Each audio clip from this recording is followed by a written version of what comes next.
Selamat datang di channel Alur Donghua. Sebelum menonton, silahkan subscribe, biar Mimin tambah semangat update-nya. Pria berjubah emas itu melolong sedih saat lubang besar muncul di perutnya, tapi luka seperti itu masih belum cukup untuk membunuhnya. Wajahnya kesakitan, tetapi dia segera membuat segel tangan sebelum menekan tangannya ke arah luka. Bahkan sebelum tangannya bersentuhan dengan tubuhnya, semburan ki hitam mulai muncul dari telapak tangannya, dengan jelas menunjukkan bahwa dia berencana untuk melakukan pengobatan. Namun, di saat berikutnya, bintik-bintik cahaya keemasan yang tak terhitung jumlahnya tiba-tiba muncul di dalam lukanya, dan pria berjubah emas itu melepaskan raungan keputusasaan yang menggelegar saat melihat ini, tetapi itu sudah terlambat. Bintik cahaya langsung berubah menjadi benang emas, lalu melesat ke segala arah. Dalam sekejap mata, lubang yang tak terhitung jumlahnya telah dilubangi ke tubuh pria berjubah emas itu. Setelah itu ia hancur menjadi potongan daging dan darah yang tak terhitung jumlahnya. Kekuatan kepiting emas benar-benar tak terduga, itu telah membunuh klon Nipan dengan mudah bahkan tanpa menggunakan serangan ketiga. Bahkan Naschen Soul Clone tidak berhasil lolos dari benang emas yang merusak. Han Li melepaskan indera spiritualnya saat cahaya biru melintas di matanya, dan dia menghela nafas lega setelah memastikan bahwa tidak ada bagian dari jiwa klon yang lolos. Dia kemudian mengalihkan pandangannya ke arah kepiting emas raksasa saat ekspresi ragu muncul di wajahnya. Aku sudah melepaskan 2 serangan, dan aku masih berutang 1 serangan padamu. Jika kamu membutuhkannya sekarang, kamu bisa kembali kepadaku nanti.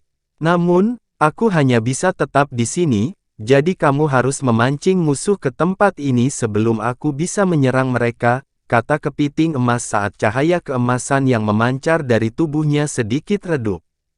Han Li sedikit goyah setelah mendengar ini sebelum bertanya, mengapa kamu tidak bisa meninggalkan tempat ini?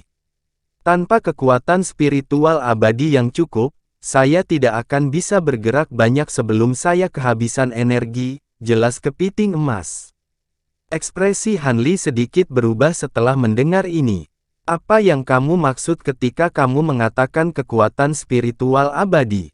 Aku mengacu pada energi langit dan bumi yang diilhami dalam persembahanmu. Aku hanya setuju untuk memberikan bantuanku kepada mereka yang dapat menawarkanku hal-hal yang mengandung jenis kekuatan ini. Aku adalah boneka, jadi setiap gerakan yang aku lakukan mengeluarkan kekuatan spiritual abadi. Dengan demikian, saya menyimpan setengah dari kekuatan spiritual abadi dalam persembahan yang saya terima sebagai kompensasi, jawab kepiting emas. Sebuah pemikiran tiba-tiba terlintas di benak Han Li, dan dia bertanya, begitu. Apakah kamu seorang boneka Vo Immortal? Aku dapat melihat bahwa kamu telah mencapai kecerdasan, jadi aku berhak menyebutmu sebagai sesama Daois. Bolehkah saya bertanya berapa lama tetesan cairan keberuntungan surgawi yang saya berikan kepada Anda akan dapat memberi Anda bahan bakar? Saya adalah boneka keabadian imitasi yang dimurnikan di alam atas, dan saya datang ke alam ini karena kecelakaan. Mantan majikan saya meninggal selama kecelakaan itu, dan setelah bertahun-tahun, saya dapat mencapai sedikit sifat spiritual otonom. Ramuan yang Anda berikan kepada saya bukanlah ramuan keberuntungan surgawi yang sebenarnya, tetapi itu setengah manjur dari yang asli, dan itu adalah ramuan paling murni yang telah ditawarkan kepada saya sejak tiba di dunia ini. Saya bisa bertahan selama 2 bulan, dengan asumsi bahwa saya tidak harus menghadapi siapapun dalam pertempuran selama waktu itu. Jika tidak, itu hanya akan dapat mendukung saya untuk beberapa serangan, jawab kepiting emas. Begitu, jadi kamu terjebak di sini murni karena energi yang tidak mencukupi, kata Han Li dengan sikap kontemplatif. Kamu bisa mengatakan itu. Aku memilih untuk tetap di sini karena tempat ini memiliki ki spiritual yang paling melimpah di seluruh alam ini, jadi aku bisa berhibernasi di sini tanpa mengeluarkan energi apapun. Begitu aku mengumpulkan cukup kekuatan spiritual abadi, mungkin aku akan bisa untuk kembali ke alam atas, kata kepiting emas. Ketika kamu mengatakan alam atas, kamu mengacu pada alam abadi sejati, kan? Han Li bertanya, itu benar. Kalian makhluk alam bawah menyebutnya sebagai alam abadi sejati, tetapi mereka dari alam abadi sejati menyebutnya sebagai alam atas, jawab kepiting emas. Sepertinya mantan tuanmu kultivator abadi untuk memiliki boneka sekuat dirimu. Apakah kamu bersedia mengikutiku untuk beberapa waktu jika aku bisa memberimu energi yang cukup? Han Li bertanya. Kepiting emas terdiam lama setelah mendengar ini sebelum menjawab, saya tidak akan menentang itu jika Anda dapat menawarkan saya setetes cairan keabadian Vo dengan tingkat kemurnian itu setiap bulan. Namun, Anda harus tawarkan saya kompensasi tambahan jika Anda ingin saya membantu Anda dalam pertempuran. Selain itu, saya akan pergi begitu saya mengumpulkan energi yang cukup, dan Anda tidak diizinkan untuk mencoba dan menghentikan saya. Berapa lama waktu yang kamu butuhkan untuk mengumpulkan cukup kekuatan spiritual abadi? Han Li bertanya setelah ragu sejenak. Komponen konversi kekuatan spiritual abadi saya telah rusak parah, jadi saya hanya dapat mengubah satu tetes cairan abadi Vo paling banyak per bulan. Jika Anda dapat menawarkan saya satu tetes ramuan per bulan, saya harus mengumpulkan cukup setelah lebih dari 1000 tahun, jawab kepiting emas. 1000 tahun? Hehe, baiklah. Aku akan memberimu satu tetes cairan abadi Vo itu per bulan, jadi ikutlah denganku, kata Han Li sambil tersenyum. Baiklah, tetapi jika kamu tidak dapat memberikan persembahan untuk bulan apapun, aku akan menganggap itu sebagai pelanggaran dan langsung membunuhmu, kata kepiting emas dengan terus terang. Han Li ragu sejenak setelah mendengar ini, lalu menggertakkan giginya dan mengangguk sebagai jawaban, aku sepakat. Kalau begitu, kita bisa segera menandatangani perjanjian sementara, jawab kepiting emas saat rune emas muncul di sekujur tubuhnya lagi. Setelah itu, ia membuka mulutnya untuk mengeluarkan lempengan batu hijau tua berukuran sekitar 4 kaki, yang melayang langsung ke arah Han Li. Han Li agak waspada terhadap lempengan batu, tapi itu hanya melayang di tempat, dan baru kemudian Han Li mengalihkan pandangannya ke arah itu. Dia menemukan bahwa ada teks perak miring yang berkedip di lempengan batu, dan setelah membacanya dengan cermat, dia menemukan bahwa ini adalah kesepakatan dengan ketentuan yang baru saja ditetapkan oleh kepiting emas. Jika Anda tidak masalah dengan perjanjian ini, maka keluarkan saja esensi darah ke dalamnya untuk menyegel kesepakatan, pinta kepiting emas.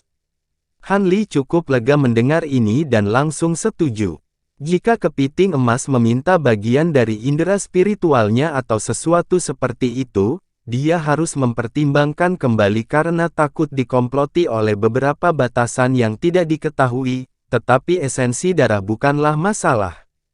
Dengan demikian, Han Li mengeluarkan seteguk esensi darah, dan segera setelah bersentuhan dengan lempengan batu, itu berubah menjadi beberapa rune merah tak dikenal yang menghilang ke dalam lempengan batu.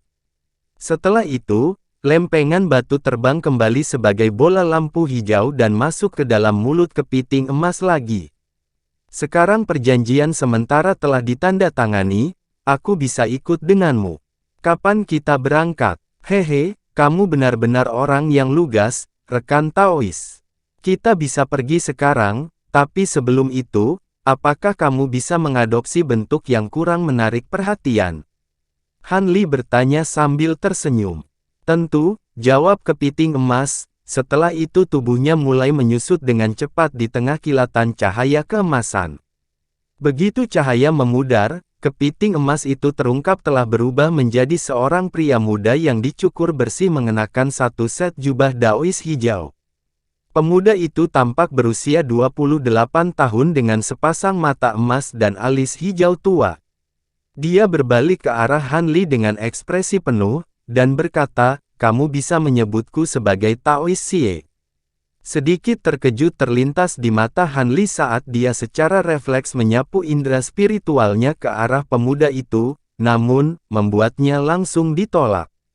Hatinya tersentak sedikit saat dia menangkupkan tinjunya untuk memberi hormat, dan berkata, suatu kehormatan memilikimu bersamaku, Senior Xie.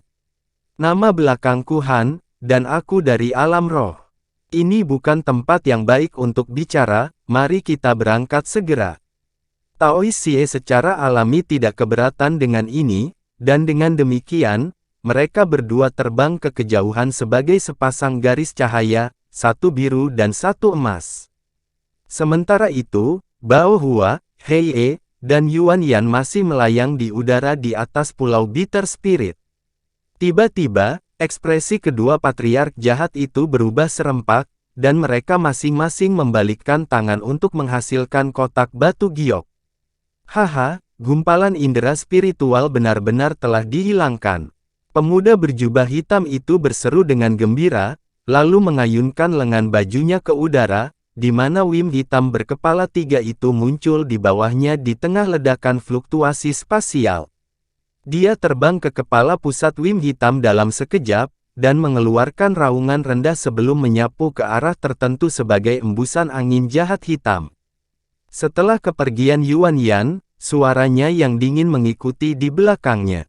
Melihat bocah Han itu menepati janjinya, aku tidak akan mengejarnya, tapi aku akan segera mengeluarkan perintah penakluk abadi, jadi akan sangat sulit baginya untuk pergi kemanapun di alam suci kita.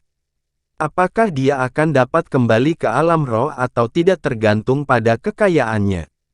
Ekspresi Bao Hua sama sekali tidak berubah setelah mendengar ini, dan dia menyimpan kotak batu giok di tangannya lagi sebelum mengalihkan pandangannya ke lautan petir ke arah di mana kepiting emas itu berada. Alisnya berkerut sedikit dengan kebingungan saat dia bergumam pada dirinya sendiri, betapa anehnya, aku bisa merasakan bahwa boneka abadi Vo telah diaktifkan, tetapi dia masih berhasil melarikan diri. Mungkinkah dia memiliki beberapa kartu truf penyelamat hidup lainnya, lengan bajunya? Haruskah saya pergi dan melihatnya, Nyonya Bao Hua? Hei bertanya. Bao Hua ragu sejenak setelah mendengar ini sebelum menggelengkan kepalanya. Tidak perlu untuk itu, tidak masalah bagiku dalam situasi apa dia saat ini. Melihat aku telah mendapatkan obat roh yang aku cari, aku akan segera meninggalkan laut asal iblis, lalu temukan tempat yang aman untuk memurnikan obat menjadi pil untuk memulihkan kekuatanku sebelumnya. Baiklah, kalau begitu mari kita tinggalkan tempat ini segera. Baik Tuan Yuan Yan dan Tuan Nipan telah melihatmu di sini, jadi akan berbahaya untuk tinggal di sini lebih lama lagi. Karena itu, setelah kamu memulihkan kekuatanmu sebelumnya, kamu menang tidak perlu takut pada siapapun, kata Heye dengan bersemangat.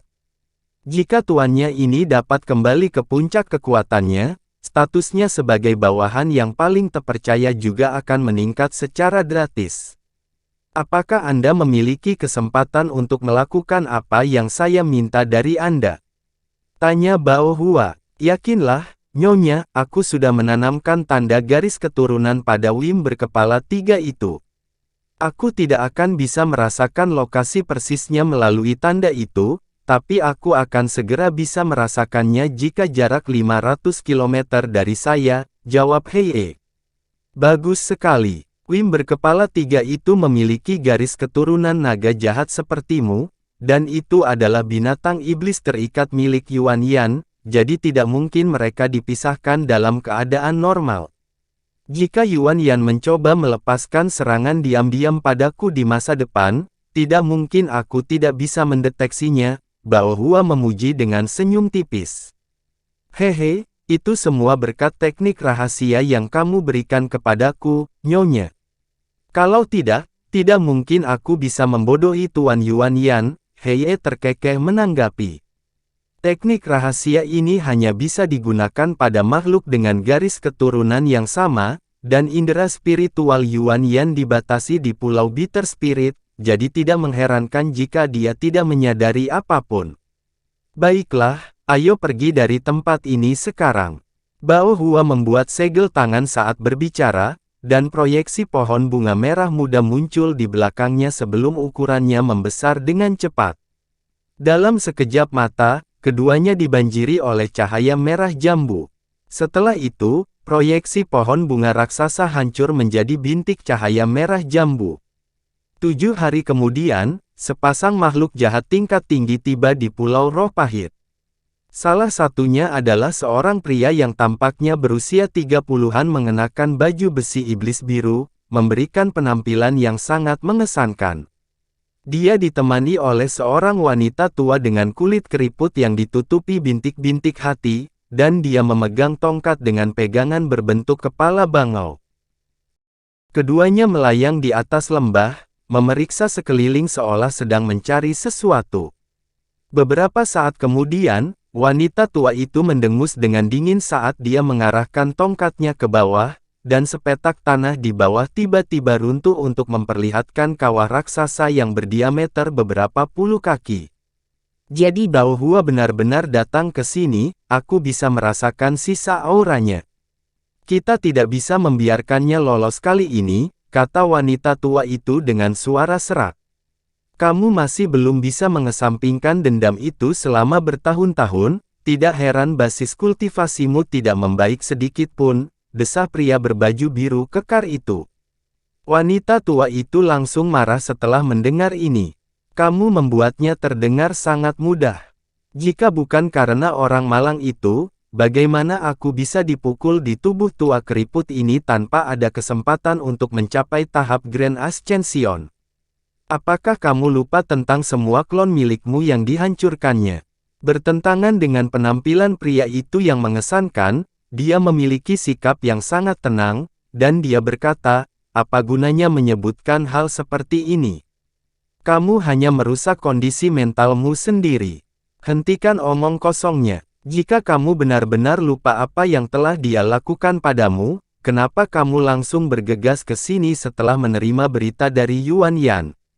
Wanita tua itu bertanya dengan kebencian. Aku tidak peduli apakah kamu percaya padaku atau tidak, tapi aku sudah mengolah seni iblis darah menangisku sampai titik ketidakpedulian, jadi aku tidak lagi merasakan emosi yang kuat. Aku memutuskan untuk menemanimu pada kesempatan ini karena aku tertarik pada harta karun yang dimiliki Bao Hua, hanya setelah mendapatkan harta itu, saya akan memiliki kesempatan untuk melampaui kesengsaraan saya berikutnya, pria berbaju biru itu menjawab. Sebuah pemikiran muncul pada wanita tua itu setelah mendengar ini, dan bertanya, apakah Anda mengacu pada tag Lightning Ward-nya?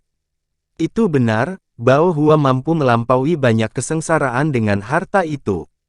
Adapun Bao Hua sendiri, itu adalah sesuatu yang tidak lagi saya minati, jawab pria berbaju biru itu. Baiklah, aku akan mempercayaimu sekali ini saja.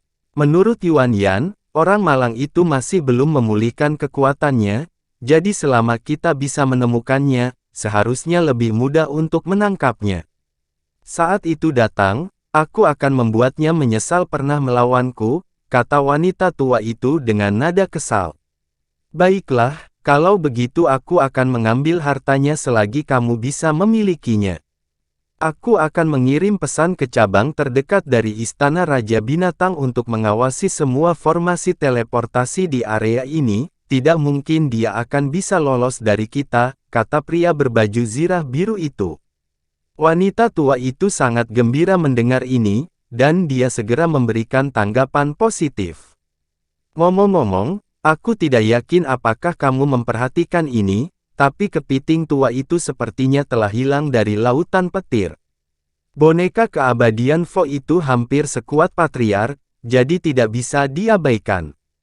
Apakah Anda pikir hilangnya itu mungkin ada hubungannya dengan Bao Hua? Pria berbaju zirah biru itu bertanya. Wanita tua itu mempertimbangkan ini sejenak sebelum menggelengkan kepalanya. Itu memang agak aneh, boneka Vo Immortal telah ada di alam suci kita bahkan sebelum kita dilahirkan, dan tidak pernah meninggalkan lautan petir ini, memang agak meresahkan karena tiba-tiba menghilang. Namun, saya tidak yakin bahwa orang malang itu memiliki kemampuan untuk mengambilnya. Kalau tidak, dia pasti sudah menangkapnya ketika dia berada di puncak kekuatannya, dan dia tidak akan direduksi menjadi keadaan yang begitu menyedihkan. Ada kultivator manusia tahap integrasi tubuh yang disebutkan dalam perintah penakluk abadi Yuan Yan, mungkinkah itu ada hubungannya dengan bocah manusia itu? Pria berbaju zirah biru itu merenung. Mungkin, tapi itu tidak ada hubungannya dengan kita selama dia tidak mengganggu perburuan kita untuk Bao Hua. Hadiah yang ditawarkan oleh Yuan Yan tidak istimewa, jadi kita tidak perlu memperhatikan masalah ini, kata wanita tua itu. Pria lapis baja biru itu masih merasa agak gelisah, tapi dia mengangguk. Itu benar, prioritas kita adalah menemukan Bao Hua, jadi sebaiknya jangan diganggu oleh hal lain. Dengan demikian, keduanya terbang sebagai sepasang garis cahaya. Sebuah perahu kayu biru berlayar dengan stabil di atas laut yang bergolak. Di bagian depan perahu berdiri seorang pemuda berjubah biru dengan tangan terlipat di belakang, mengintip ke laut yang jauh. Ini adalah Han Li, yang telah tiba di tepi laut asal iblis. Dengan banyaknya pil yang dimilikinya, dia telah pulih dari sebagian besar lukanya.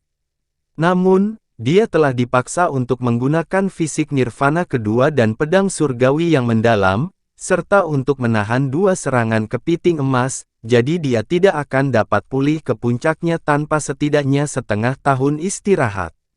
Untungnya, ini bukan masalah karena dia memiliki kepiting emas di sisinya, jadi dia tidak perlu takut pada siapapun selain para leluhur yang jahat. Namun, setelah mendapatkan boneka Vo Immortal ini, dia berubah pikiran untuk segera meninggalkan alam iblis Penatua. Dia hanya bisa memasuki alam iblis Penatua dengan memanfaatkan kesengsaraan iblis. Setelah kesengsaraan iblis berakhir, akan sangat sulit baginya untuk memasuki alam iblis Penatua lagi bahkan jika dia akan maju ke tahap Grand Ascension. Karena itu, setelah beberapa pertimbangan ekstensif, dia memutuskan untuk tinggal di alam iblis Penatua untuk mendapatkan beberapa harta yang menarik sebelum kembali. Harta karun yang dimaksud adalah Bluetooth Rice, dan manik-manik kristal di dalam potongan misterius logam iblis asing. Salah satu dari 2 hal itu dapat meningkatkan konstitusi fisiknya sementara yang lain dapat dengan cepat meningkatkan kekuatan sihirnya, jadi keduanya sangat berharga baginya.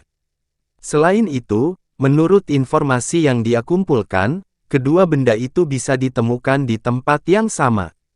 Danau air terjun biru, Han Li bergumam. Setelah pertimbangan sesaat, dia membalikkan tangan untuk melepaskan kumbang pemakan emas dewasa. Namun, kumbang itu meringkuk menjadi bola dan berbaring di tangannya. Yang lebih aneh lagi adalah retakan perak muncul di sekujur tubuhnya, seolah-olah bisa hancur kapan saja. Han Li menilai kumbang dengan alis berkerut dan tatapan kontemplatif di matanya. Sementara itu, Tao Xie duduk dengan kaki bersilang di kabin besar kapal, dan matanya tertutup rapat tanpa ekspresi. Tidak jauh darinya duduk seorang wanita muda cantik berjubah kuning yang juga tampak sedang bermeditasi, tetapi dia sesekali mencuri pandang ke arah pria muda dengan rona samar di wajahnya.